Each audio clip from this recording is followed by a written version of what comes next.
Hello, welcome to We Have Issues. I'm Anthony. Every week, my best friend Steve Wildcard and I get together and we do our best to overcome the various issues and obstacles that life throws our way. This week, unfortunately, he's not feeling very well. Life gets in the way and he's doing his best to overcome that specific issue and obstacle. We'll talk about that next week when he's back. This week is going to be a little bit unusual, so if it's your first week with us, welcome. Please make sure you hit the subscribe button and stick around. Usually we get together each week and we kind of have like a funny silly conversation about the things that have distracted us and gotten in the way of our progress throughout the week. This week I'm just by myself. It's just going to be, instead of he and I facilitating growing, just cultivating this colony of creative people together, it's just me. So I'm first of all, I apologize in advance for whatever I say in general. And secondly, welcome. This is a cult within a colony. We're doing this together, just us. Steven's not invited. He's invited. He can be a part of it. He's probably going to be the co-owner of this insider cult. It's not going to be as much of we're trying to take over the podcast. It's a podcast within a podcast. Welcome to We Have Mishues. That's not a thing. Pissues. Kissues. I haven't kissed in a while. Okay. If this is your first time with us, I'm sorry. I know this is going to be an unusual episode, but we're going to do our best to get through it. What we're going to do today is we're going to answer a handful of fun, silly questions from viewers. I had a quick peek at some of the questions, and people love to ask us about the human centipede. They really do. It's a thing. Yeah, I really love that people are like, they know how much we love monsters, and they're like, we're going to ask you some questions about monsters and about cryptids and about Bigfoot and about. I love it. I love this. I love questions about ghosts and ghouls and goblins and ghosts and monsters and creatures that go bump in the night. So just please, if you're out there and you have the opportunity to ask us anything you want, feel free to ask us those sort of questions because we freaking love them. So before we get started, I'm going to give a quick update like we always do about what we did this week. This week, Steven did work on a page. Despite his sickness, he finished a page and it looks phenomenal.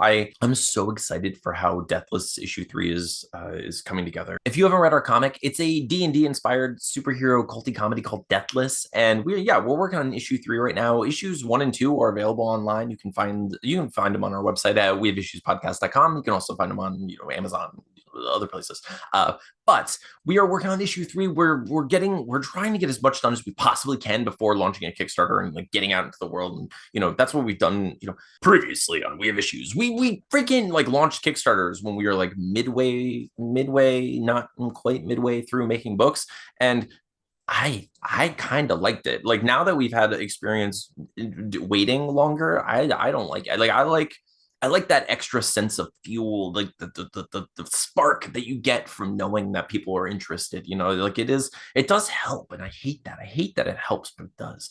It's so interesting because like we'd finish the book no matter what. We just wouldn't be able to like print copies and we wouldn't be able to like print copies and give them to people if we didn't launch Kickstarters. But like we'd make the book no matter what. So it's not as if we need the external validation in order to continue to make the thing because we enjoyed the thing. But there is something energizing about seeing that, feeling that connection that people have where they're like, oh yes, we choose you to enter our eyeballs. And I'm like, yes, I want to be in there. I'm sorry. All right. Anywho, let's get to the question segment. Usually we have my best friend who sings the song. We have segment songs, and I don't have a freaking segment song ready. What am I gonna do? Normally, my best friend Steven does the segment songs. He's phenomenal at them. They are my favorite thing in the world.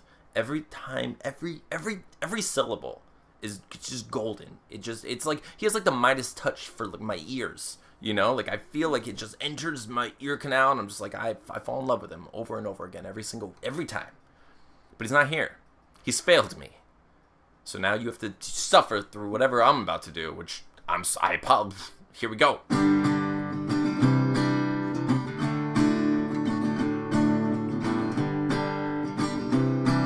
That's 2.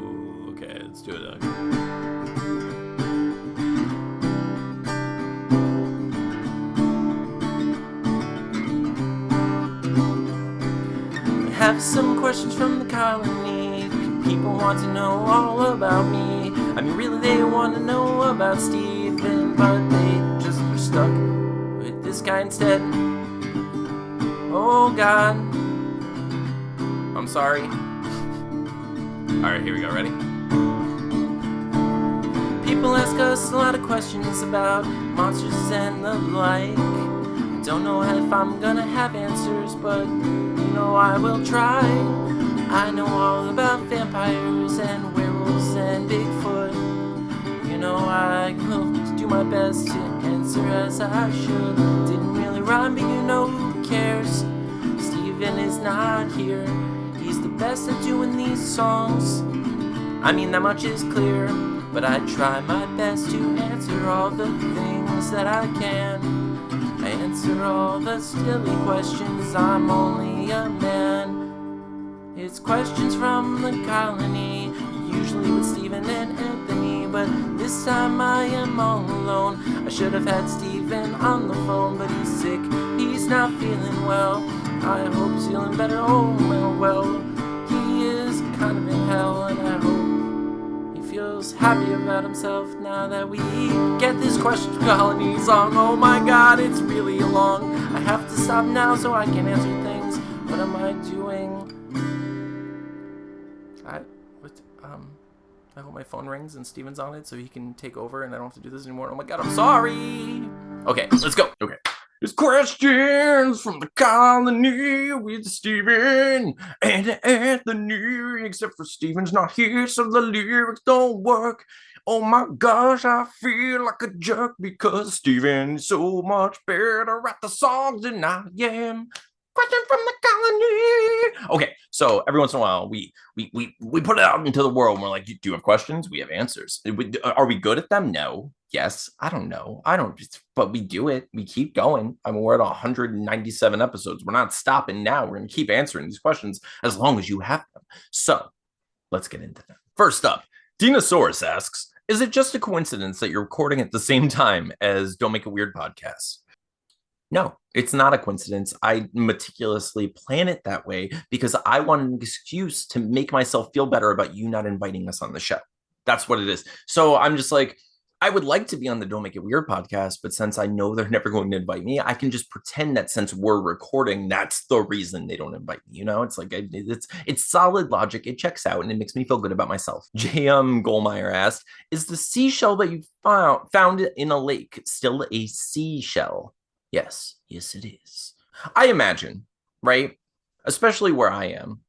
Especially where I am in Florida. Florida was everything at one point was underwater. We're just all water at one point, right? So it was all the sea. So all those shells that came from the sea, you know. So it's like that's where they originated. That's what the name is. So yeah, I'm gonna say seashell. How dare. J.M. Goldmeyer also asked, cake or death? I will choose, and I know this is gonna surprise everyone. Death. Obviously, like if you get a pizza and you're like, oh, would you like cake on the pizza or death? Like, I'm gonna cut up that weird skull or whatever. Like, I don't. Is the Grim Reaper really a skull? Was he, or like a skeleton? Was he a person at one point? Who was it? Was that his name? Was his name like Grimathy? Grimathy M. Reaper. Someone has to write that. I'm gonna do it. Grimathy. Jenny asked, Coke or Pepsi? Honestly, I don't really like either, to be honest with you. I'm not a big fan of either. I grew up drinking Pepsi. I grew up like my family always drank Pepsi and Mountain Dew, and I didn't know water was a beverage. Like I very much live like the idiocracy lifestyle as far as beverages until I was like college age, basically. I was just like, oh my gosh, I'm allowed to drink water. I thought it was crazy. Fowler Jones asked, in your opinion, which show or movie has the best, most painful, gruesome werewolf transformation? Oof. Okay. I mean, I feel like the given answer is going to be American Werewolf in London. It does like the cracking and the tearing, and he's clearly in so much pain. It seems awful. Probably that. Like that really is probably the right answer. I feel like that's the most basic answer in the world, but it's true because okay, there are other options that are like similarly seem painful. That like the Howling doesn't seem painful. Like the werewolf in the first Howling is just like he's trying to be menacing while he's transforming, and like that's the opposite of what you're asking. It doesn't seem, it's not like grueling. Where's you have ooh, okay, like Van Helsing. Steven can confirm this. I came up with that werewolf transformation when I was like a kid, and I was just like, oh, this is what I want to see from a freaking werewolf. And it's just so cool to watch them like actually rip the skin off as if it is like a suit that they're wearing. And it's just like, ugh. But it does look very painful as he's like pulling off the skin and such. It's really disgusting. But I still think with the cracking and the screaming and how much where the David is clearly like just terrified and in pain. American Werewolf in London is just so much fun and just kind of unrivaled as far as the transformations. Even though when you watch it, it's not like the effects are really cool, but it's not as if they look real, like it's there, it still has that like silly otherworldliness, but like I love it so much. And it's like still to this day nothing seems to have touched it, unfortunately, and I kind of hate that. Fowler also asked, if you were born in the Avatar universe, which of the four elements would you want to be able to bend? I'm gonna say water, because there is moisture in the air, there's blood in our veins, there's water in almost everything, water in the ground. Like I feel like water benders almost unfairly every kind of bender, with the exception of fire. But even then, I imagine you can, I mean, gasoline bend, like you can, like if I can bend gasoline and throw a match, I'm a firebender, right? Like that's I did, like I feel like waterbender is way overpowered as far as the bending is concerned. They just aren't as creative, although they do the blood bending, is pretty cool. All right, Lost Between Worlds. Our good friend Edwin asked, what's the scariest scene in a movie that each of you have seen? So Steven's not here. I know he doesn't watch a lot of scary movies. I'm gonna say I have like I have so many scary, like I love horror movies. I'm trying to think of the scariest. Like if you're talking about scariest, or you're talking about something that like stuck with me, like something that like I was like, oh god, that's gonna live in my brain, like I stamped in my freaking oculars, like just like, yeah. I have a few things like that. I have a few things that like psychologically stuck with me, and like then I have jump scares, then I have like the, oh gosh, like best jump scares in movies, which like I feel like the first Evil Dead has a couple of the best jump scares in any movie ever. It's just like hands going through a door, and it's just like, yeah, like the timing, the music, the sound effects, everything is just like mwah, like just perfect. However, not the scariest. I don't find jump scares to be the scary. I don't think that's fair. For me, Poltergeist 2 is probably one of the scariest movies, just because like Kane, that old man, is so scary. Like he's so legitimately scary, and it's just a guy. It's just a dude. And I'm just like, old man, you look like you died a week ago, and that's terrifying. Like this is like, oh my, and you're still talking. I don't know. I think I suffer from this this like terrible, weird, inexplicable fear of like experiencing something that I can't prove, but I know to be true. Like I've gone through a couple of weird things in my life, and I've shared them with Steven, and it's one of those things where I'm like, I'm so glad I have Steven in my life, because I don't know what I'd do if I just had these things happen and no one believed me. If it happened to be something that was like otherworldly, and I'd be like, oh, they're ghosts, I don't think I could recover. I don't think I'd ever recover. Like I think that's why aliens don't visit me, because they're like, huh, no, we break him. We would break that guy, because it's true. If I saw something that I thought was Bigfoot, I would quit my job. I'd be like, listen, Atlas, we're Bigfoot hunters now. Okay, we're a Bigfoot society. We're Bigfoot people. We're gonna go in the woods. We're going to learn to live among the deer. We're gonna become one of them. We're gonna hide in the woods, and we're going to catch a Bigfoot. We're going to. Like for me, one of the scariest things in the world is just experiencing something and not being able to express it or share it in a way that makes sense to anyone or the world or is believable. I'm just like, what if I went through this thing and basically like the world is essentially gaslighting me because I have no proof, and what am I going to do? And I can't get this out. I'm in an island, I'm on an island by myself with this truth that I can't shake into the world, and no one wants it, it's, and for whatever reason. And like the scene from Poltergeist 2, I've talked about that in the podcast before, where Kane, the old man, is just walking down the boardwalk, and he walks through people, and only the little girl Carol Ann sees him. And then it's like, oh my god, this is so weird, and how do you explain that? And you're a child, and even if you weren't a child and you said that to someone, most people wouldn't believe you. And it's like, I don't, oh my, like, what, no one else saw that, only this little girl. This is crazy. And then the old man speaks to the mom, and he looks like he died 3 years ago, and it's like, oh, what is happening? And it's just like, it's unsettling. I think like there's like the I don't know, there's like an unsettling supernatural nature to that movie and scene in general, or those movies really, but like that movie where it's like, you think like, okay, if let's just imagine for a second there were ghosts, what if they are just walking among us and they look like us? That's terrifying. All of these people who are like walking by, and I'm like, oh my god, look at those people just shopping. They could be dead, and I don't know. I don't ever interact with those people as very, as much as like some people are like, oh, I could have created you with my mind. What if they don't even exist in your mind? They're literally demons. They're ghosts. They're whatever. Like that's so weird. But yeah, we could all be seeing undead, like dead people all the time, and have no idea. And that's pretty creepy. But yeah, I don't know. Like Poltergeist always got me a bit. Poltergeist 3 Poltergeist 3 was probably the scariest movie I'd ever seen as a kid. When I watched that movie, there's a scene where Carol Ann puts her hands up against the mirror, and her reflection grabs her, and I was terrified of mirrors for the rest of my life. Like I still, when I look at myself in the mirror, I'm like, I want to leave before it has the chance to look at me when I turn my head. Like I don't love it. To Steven, you good for me to commission some cover art for the next issue? I'm going to say yes. Yes, he is. To Anthony, not sure if you read the latest Lost Between Worlds issue, but your question was answered by Gwen. Was the answer satisfactory? Okay. So I have good news and I have bad news. So these are my Lost Between Worlds issues that I own. Okay. Like, hang on. Let me, for those of you out there, my friend Edwin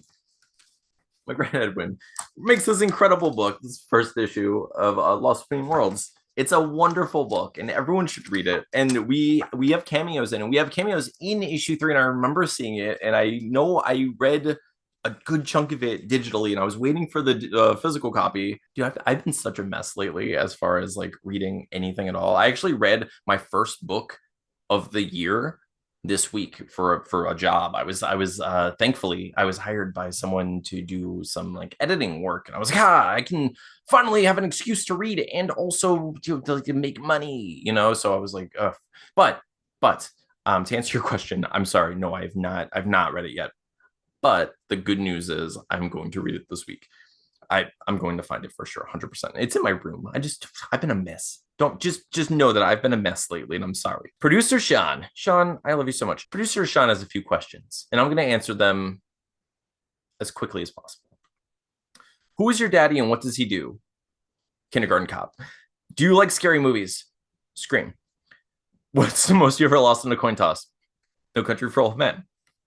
Do you feel lucky, Punk? What is that? Dirty Harry or The Mask? Have you ever danced with the devil in the pale moonlight? Batman. Those are answers to your questions, and also yes. Heather, you ask thoughts on the new Dexter series coming soon. I never finished the original Dexter because I got bored with it. I got bored with it. I was just like, I got to the point where I was like, I didn't care. And like that. Honestly, that happens to me with a huge chunk of HBO shows. And it's odd because HBO also makes some of the shows that I think are the best shows ever made, ever. But then it's like, I'll watch shows and I'm like, oh man, I'm losing interest, or like they kill off characters that I like. And then I'm like, I don't really like where they're focusing. I don't know. I should probably go back at some point, but like, I just didn't care anymore about Dexter. And I got over it, but I don't know. I'll watch it. I'll watch some of the prequel. I'll see how it goes. I feel like I'm interested to see what they do with it, because they kind of like, what are you gonna do? There are no stakes. There are no stakes. Like, unless you introduce time travel, like, what are you gonna like? It's not like he's not gonna get caught. He's not gonna die. He's not gonna like what did the state? There's nothing can happen to him. Dexter's he's it's just like let's just watch this young kid murder people. And then of course, like the people in his life are gonna get caught and he's gonna have to murder them and learn lessons. And it's gonna be fun and like, interesting, but it's also zero stakes murder. Like what are you doing? What's the, with like who cares? They're gonna make us care about a character and then we're going to like see how that character's downfall teaches Dexter what not to do or whatever. I understand it's going to be fun. Some people are going to love it, some people are going to hate it. I'm going to not want to hear about it from most people. And yeah, I'll watch some of it and I hope it won't get canceled. I think that's probably like part of what happens to me these days is I'm just like I assume everything gets canceled, so then I don't watch it and then it just perpetuates the likelihood of the thing getting canceled and I blame me. Heather also finally asking Olive theory question. Okay, so in the show How I Met Your Mother, they pose all of these interesting theories about relationships and people and just interactions and such. One of the things early on, like first or second episode, it's like super early. It's like first season, but it's early on. One of the things that they pose early on is the Olive theory, which is one of the characters, Marshall. There are two characters, Marshall and Lily, in a relationship, and one says that they love olives and one says that they don't. It's a perfect balance. And then we also learn that one of the characters is lying and does also like olives, but gives the olives to their significant other. I don't like the lie. I'm not a big fan of the lie. Like I like the idea of the compromise, but it seems like such a needless lie and needless sacrifice almost to the point of martyrdom when you think about it. Like you can always just be like, hey, I'm getting olives on my sandwich. You also get olives on your sandwich, or I'll get extra olives and we can both have them. I don't understand why I'm not getting olives just because you like olives when it's my sandwich. I feel like we can both have olives. We're at the restaurant already. They have more. Now, I understand if you're in a situation in which there's one can of olives and you're like, hey, I have to split these accordingly. That makes sense. Or if you're like, if your theory or question is there's one olive, there's someone who will always give it to the other, and there's someone who's always thankful to take it. Like, I don't like that's fine. Like, whatever. I think my answer with most things like this is whatever works for you. If that's what works for Marshall and Lily, I'm happy for them. But I don't want to be with someone who's sacrificed, and maybe this is like I've been in a relationship in which things like this have happened where people will kind of martyr themselves just in significant but minor ways over time, where it's like you do those little things like, oh, I don't mind doing this, or I don't mind going shopping, or I don't mind doing but you do, and wear it on your back, and it's like just like communicate honestly and openly, or else those things will eventually fester in one way or another, and you'll break up and go to art school or whatever you're gonna do. So it's just like just be honest with each other, and if you like olives, then just celebrate eating olives. You throw olives in each other's mouths. What are you doing? Like you could be doing so many fun like olives like relationship games. I don't know what they are, but I'll make them up if you want. Let's go. But no, I think that the lie is probably a mistake, at least in my opinion. I don't want to be with someone who lies to me to make me happy. I'd rather be with someone who makes me happy in their truth, I guess, in the reality as they exist as a real person. It's like, and I'd be much happier if like I don't. It's like anything else. I like sharing things I love with people. I don't want to be like, oh, Tom, I only these are my olives. I'm not Smeagol. I'm not Gollum. I don't be like, haha, my precious olives. I want to share them and just like have olives together. And like, yes, of course, there will be situations in which I'm like, that's my freaking, I call this last olive. I need it. I'm in a mood for olives tonight. Don't eat that olive. And if they do, then it's gonna be like, oh, that was an unfortunate situation. Why would you do this? And then it's a different conversation. But and it's like, they should be willing to sacrifice that final olive, knowing that I called it because I got dibs on the olive. But it's a different situation as far as the olive theory is concerned. I think honesty is the only policy, and I think it just makes sense. I don't know. I think it's so silly. I think it's so silly to lie, and just why perpetuate that? It's just too much. It's too much work. However, that being said, Marshall and Lily work. They freaking are in a relationship and they're happy and you find joy together in whatever weird connection and communication method and avenues that they take together, and they speak one another's language and find truth in that somehow together. and that's the best no matter what. So it doesn't matter what I think, it just matters what, the individual thinks. But for me, I don't want that crap. I don't want Marshall or Lily. Daily Downing asks, in the afterlife, what place or which people are you haunting and why? Oh, good question. Okay, Daily. I would probably haunt a movie theater just so I could forever see the movies that are going to be, shown and such. I think that I might be scared that, the technology would change so much that they would no longer need the building over time, and maybe it would get wrecked and I'd end up in an abandoned building doing nothing. So maybe I could go somewhere like famous, like the Chinese theater or whatever in California. But no, no, no, no, no, no, no. Maybe like a famous, like a stage, somewhere where they perform a lot of plays, but maybe somewhere that doubles as like a theater. I don't know how many of those there are, but I'm sure they exist. I would like to do that. If there's a place where I'm gonna do ghost research and be like, if there's a place where people perform live shows but also show movies, that'd be really cool. I would like to do that. Even if they only show movies like once a year or something, I'd be like, oh, cool, I get to watch Jaws again. Like I'd be happy as a ghost, and I'd still get to watch like plays. Yeah, that'd be fun. So probably that. As far as people, I wouldn't haunt anyone. I mean, like I don't like thinking about if ghosts exist and my grandpa's here right now and he's just like, if he's watching this and he's like, guys, I have to grab my chin. You're like, good job, kid. I love you. And I'm like, I love you too, grandpa. But like, don't like after this. I mean, I'm gonna edit and stuff, but like, get out of my room. Like, let's not get out of my room. Just please, grandpa, please. I don't want that. And I don't want to put anyone through that. I don't want to like haunt my son and then have him worried that I'm being a creep. Just stop it. Stop it. No, I haunt places, not people. Speaking of haunting, Cold Spot Paranormal Research also asked if you're going to haunt on a place, where would it be and why? I just answered, but I think they asked first. But it's all jumbled for some reason. But yeah, I would haunt a theater probably. If not the theater, what would be fun? Would be like it'd be somewhere where you'd be funny to haunt like a water park or like a theme park. Oh my gosh, what if you haunted the Haunted Mansion ride at what is it, Disney? Like what if you were a real ghost in there and you could just be a ghost? You could just be yourself. People would be like, that's, oh my god, look at that. That looks so fake. And you'd be like, I'm a real ghost dummy, and you're sitting on someone's lap and you get to, nope, you probably shouldn't sit on. I don't know what the rules are if you're a ghost. You get in people's bodies without asking, you sit on laps without asking, you just walk around naked if you die that way. I don't know. It's all the ghost rules are very confusing, but I'm gonna find out. But yeah, that's another one. Like a theme park would be fun because you get to possibly go on the rides, or just like be a ghost. I mean, a haunted house would be really funny too. If you're just like a ghost in a haunted house and you're just like boo, and people are like, oh my god, I can't believe they look at this budget. Christian Wegman asked, if you could have a lifetime supply of anything, what would it be? Supply of anything, and it's not money because I mean that's looking too easy of an answer. Genie lamps. No, I mean I do want a genie lamp. I want all the lamps.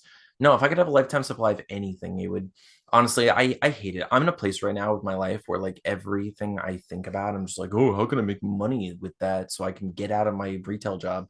Like that's like if I could have a lifetime supply of anything, it's like I do like car gasoline, gasoline, because then I could just pour it. I'm like, haha, $1 for gasoline. It's free. I'm like, oh my God, how amazing would that be if I could just like create gasoline with my fingers and just, it would also, I could be pyro. I could just like, I'm a mutant, I'm okay, but what would it would probably be food, right? And I'd probably be some kind of food. And I would like, what would I want a lifetime supply of?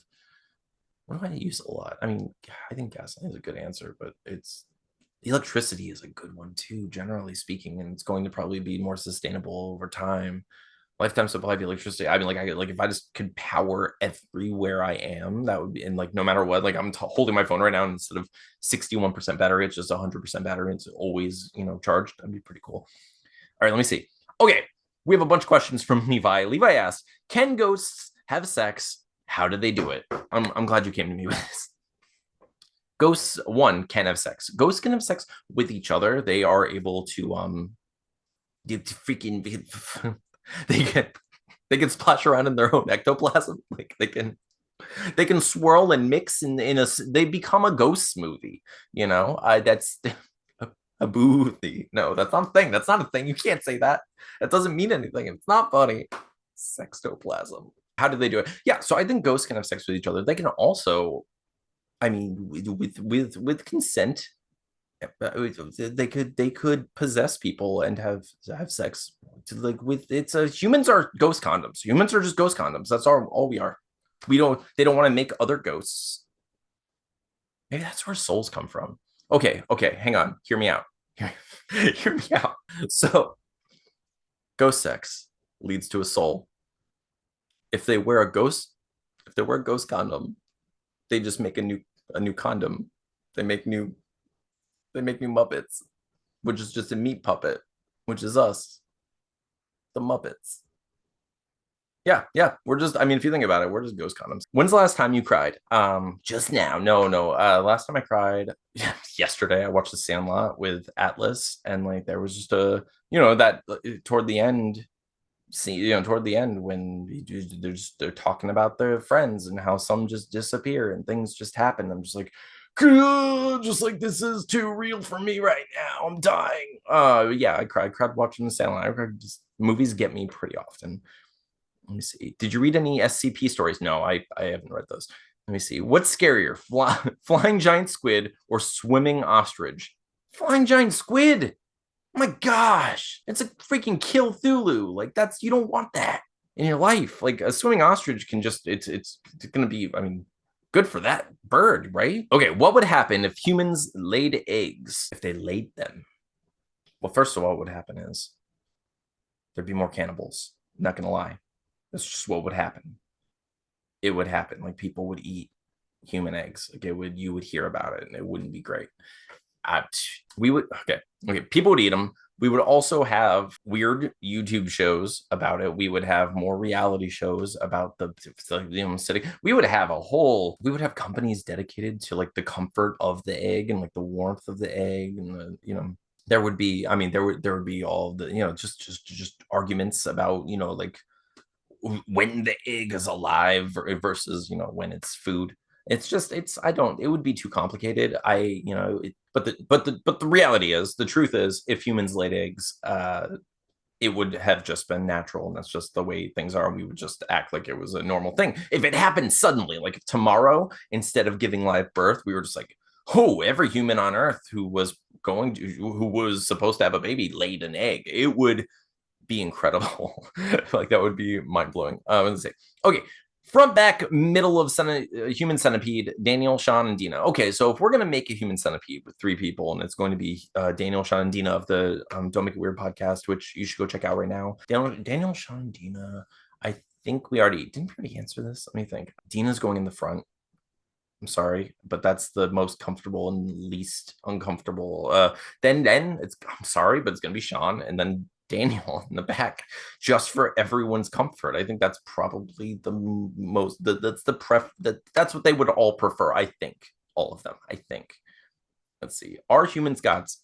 It depends on how you define God. I wouldn't say so, but I mean, it just depends on how you define the word. That's all. Okay. Charlie Crossbones asked, simple question: what is best in life? This answer will set up the basis for our friendship. What is best in life? What is best in life is something you can't have in death, which is life.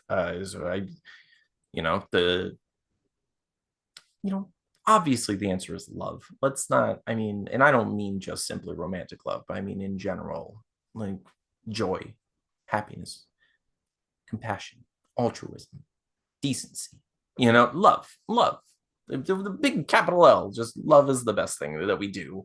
And that, if you're loving, then you're clearly living, you're appreciating what you have and where you are. So you're living in the present, which is, living as, in love as best you can. So I think that's what's best, is just generally love, which I feel like is a corny answer, but it's just true. All right, let me see. Paige asked, your body's destroyed. Would you rather come back RoboCop or Tammy in the T-Rex style? Obviously, Tammy in the T-Rex style. If you would think for 1 second, I can say your move creep as a T-Rex. Like, that's fine. I don't need to be a RoboCop. You actually, why aren't they mixing them? Like the T in T-Rex could stand for Terminator, right? Like there's no reason that I mean it is. Yeah. Anyway, I'd be a T-Rex. Let's see. It's the zombie apocalypse. So what's your weapon of choice? Distance. That's like stupid. Like I it's so true. That is exactly what I would do. Okay, I'll tell you what I would do.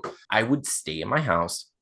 I would lock up everything and I would keep an eye out and I would survive with on what's in the home as I'm fortifying our border of our home. And then I would literally watch every single day and see who leaves and who stays in the neighborhood. And I would go and I would knock on their doors essentially and go through their home and I would scavenge until I completely filled my home with rations. And I would like there aren't going to be hordes of zombies everywhere. It's just not a realistic thing. They're going to exist in like in places, but not where I live. They're going to fall in the water. They're going to die. In various places. All those silly Floridians are going to shoot them in the head. They're not. It's going to be good. It's going to be crazy. It's going to be the Wild West. But like I'm going to be fine. I'm mostly just going to stay away from them. If I need a weapon, it's probably going to be.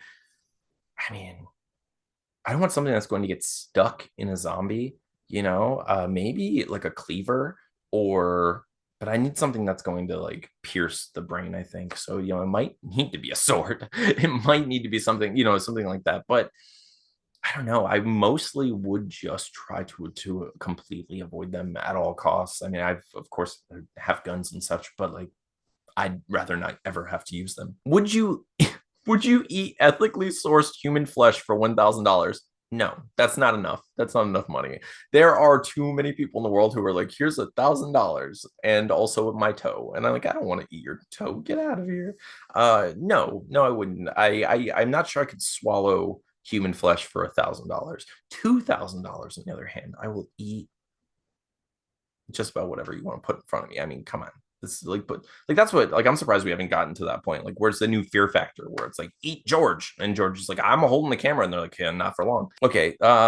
Last question is: you wake up in a Saw movie, which piece of your body would you cut off? The piece that's attached to the like the piece that's handcuffed, right?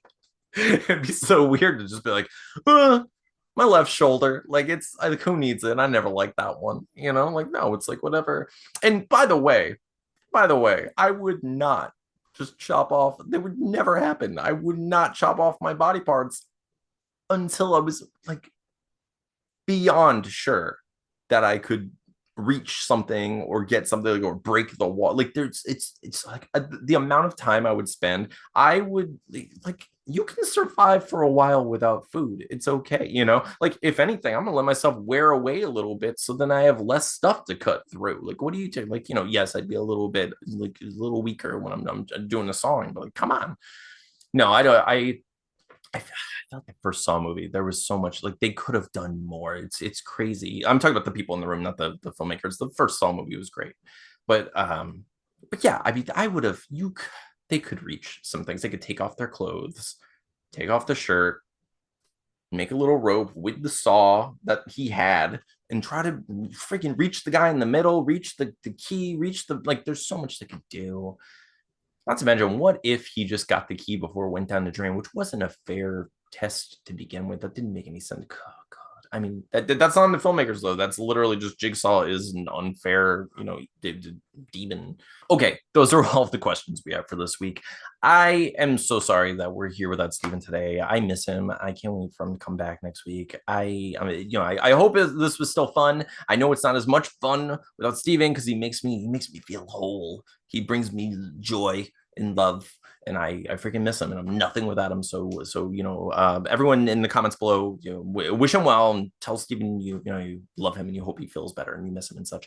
But this week I'm going to basically plan my life a little bit. That's my That's my plan for this week. Normally we talk about, what we're going to do with the comic book and such, and I am going to try to work on the comic, but I'm going to plan, I'm going to structure what I'm going to do, what I want to do as far as Kickstarters and the movies and the comics, and I'm going to try to make an actual plan of action for, our Kickstarters and, for the movies and the comics and all that stuff. And I'm going to do my best to start really getting into planning episode 200, which is going to be a live show. So prepare for that. It's going to be interesting. And I really hope you'll all join us. I think it's going to be a lot of fun. I can't wait to see you there. But anyway, until then, just know that we're thankful for you. Know that we love you. And thank you so much for watching this, even though we didn't have Steven. We really appreciate the heck out of you. And we hope you're having a good week. And we will see you next time. I'm Anthony. And this has been We Have Issues. Steven didn't even send me a freaking boom.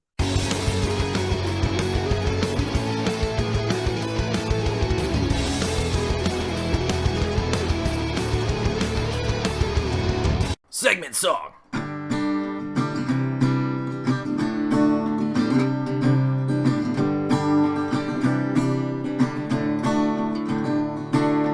Anthony answers questions cause Steven is in here. Oh god, he's gonna freak out, there's so much he has to fear. People ask a lot of weird things and he's going to answer them all.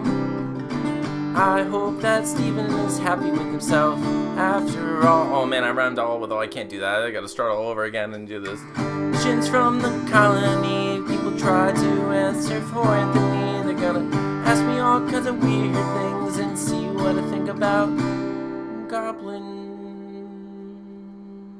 and bees. I don't know. Okay. Solo episode. We got this. And by we, I mean we got this. As a team, we're gonna freaking make this work somehow. All right, I can do this. I've rambled before. I can ramble again. Let's go.